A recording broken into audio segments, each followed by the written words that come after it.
Pakistan leads a major diplomatic effort as US-Iran talks are planned for Wednesday in Islamabad, ahead of a ceasefire deadline, positioning the country at the center of ongoing efforts to facilitate dialogue.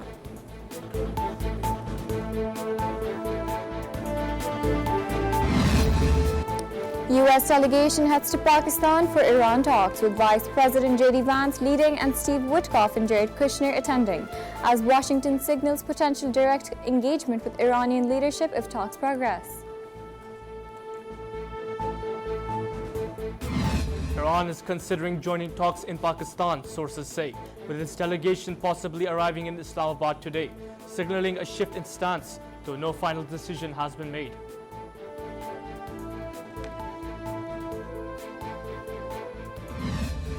Islamabad prepares for the second round of US-Iran talks, with 3 US advance teams arriving. Heightened security in Twin Cities, red zone restricted, transport suspended, and offices and schools shifting online.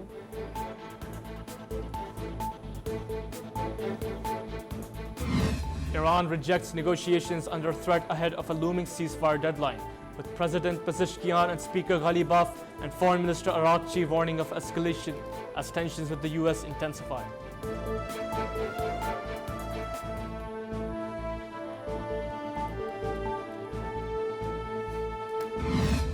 US President Donald Trump warns of military escalation if the Iran ceasefire collapses, saying bombs could follow if talks fail, while vowing any new deal with Tehran will be far stronger than the 2015 nuclear agreement.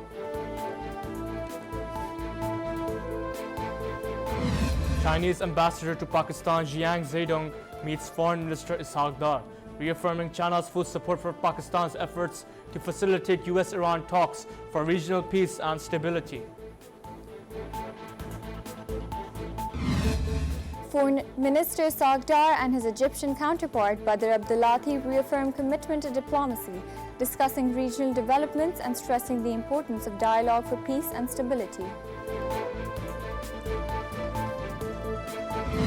Pakistan Navy demonstrates advanced missile capability with the successful launch of Taimur air-launched cruise missile, highlighting its readiness to protect maritime interests and bolster defense capabilities.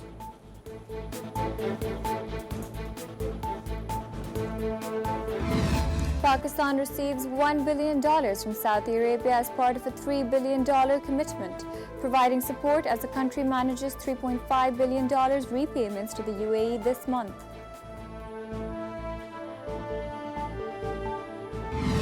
Oil prices eased with WTI near $86 as US-Iran talks in Islamabad loom, amid continued tensions over the Strait of Hormuz blockade and disputes on Iran's nuclear program.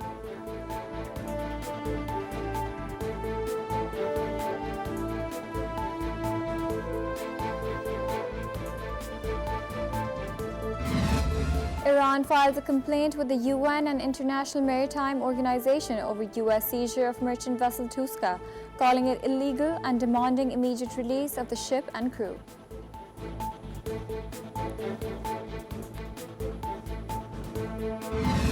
India's Chief of Defense Staff attributes Operation Sindoor's setbacks to technology rather than command failures. Critics say the general is evading accountability for the weak synergy between the Army, Navy, and Air Force.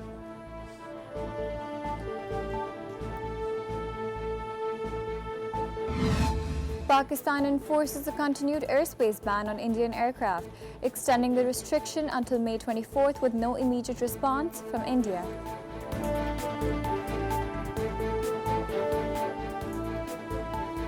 Afghan political leaders labeled the Taliban administration unacceptable and called for transparent elections, criticizing the absence of a constitution and urging a transition to a mandate-based system.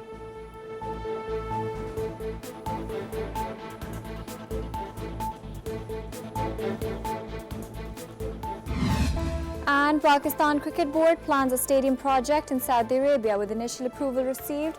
Jeddah under review for hosting Pakistan Super League matches and serving diaspora fans.